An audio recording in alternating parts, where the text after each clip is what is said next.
AKA Padders, welcome to Veterans episode of, well, I guess AKA Pad. If you're new here, I'm Peter A. DeLuca, AKA Pad69. I had a busy weekend. I just wanted to make a recommendation. There's a winter special berry vanilla Red Bull. And it is, you see that blue? And it's just delicious. Just delicious. I'm going to take a quick break, get myself another sip.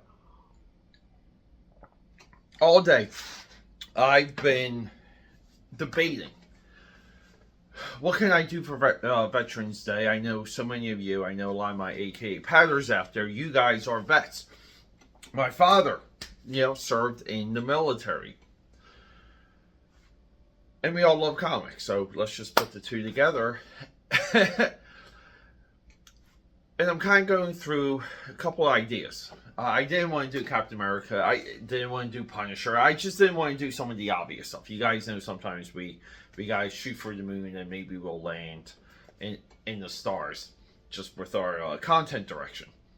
We like the big ideas and we like the oddball stuff here. And then something occurred to me. The current state of comic books, and I'm talking post-2024 election also. See, it's not that there was never politics in comics. We can all agree that politics in comics, they go all the way to all the way down to William Randolph Hearst and Yellow Kid. Goes all the way down. That's what she said. But comic books are political because the individuals involved feel like they're activists. This is why there's a culture war. This is why these people are leaving Twitter. This is why they still go after people on Twitter. This is why they don't like you if you ever voted for the orange guy.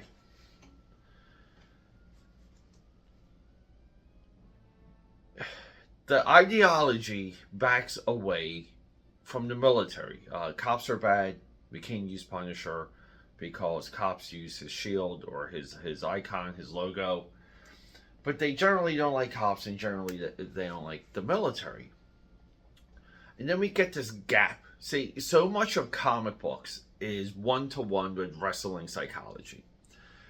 Twitter right now, or X, is just going crazy because there's just people openly questioning the new Captain America Brave New World poster because they underpowered, no serum at all. Sam Wilson he's getting punched by the Harrison Ford powered Red Hulk. And that's the poster. It's literally the fist hitting the shield, and Sam Wilson's holding it up, and people are trying to compare it to Thor hitting Captain America in Avengers, but that's a superpower Steve Rogers behind that shield. Not a one-to-one comparison. But people are just questioning the psychology of it and the believability of it. If we go into wrestling booking, we'll see. Like things where Hulk Hogan can lose a match, but he really can't lose a match. And if he does get pinned, it needs to be something wild and extreme. And that builds up the next talent and sets the new stage. But we also cannot diminish Hulk Hogan. Wrestling booking is infinitely fascinating. And I believe comic books are equal to that. With this ideology, with this absolute infection, and I'm not making any comments on it being good or bad. I'm just making the observation that we need comic book characters to be military based. We need comic book characters to even be law enforcement based because there's a level of believability built into that. We already believe a character can handle weapons and even take a punch if they're former military. We have a run of characters, a run of new creations that don't utilize this built-in psychological understanding. If you hear a character was a police officer and he's now a vigilante, you can expect things from him. Same with Special Forces, same with Black Ops, same with an Army Ranger.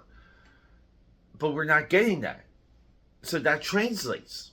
This is the scary part. All of this translates into what the new characters are, what they're doing, what the new batch consists of, and it's not believable. So we're not connected to the character. That's a big problem. Sorry, guys. I know some of you guys were looking forward to a military comic book. If I get inspired, maybe I'll drop one later tonight. I just wanted to get this word out because it literally's just been on the tip of my brain all week. And let me know what you think. Or am I missing? Like, what's the most recent major comic book character to have a military background?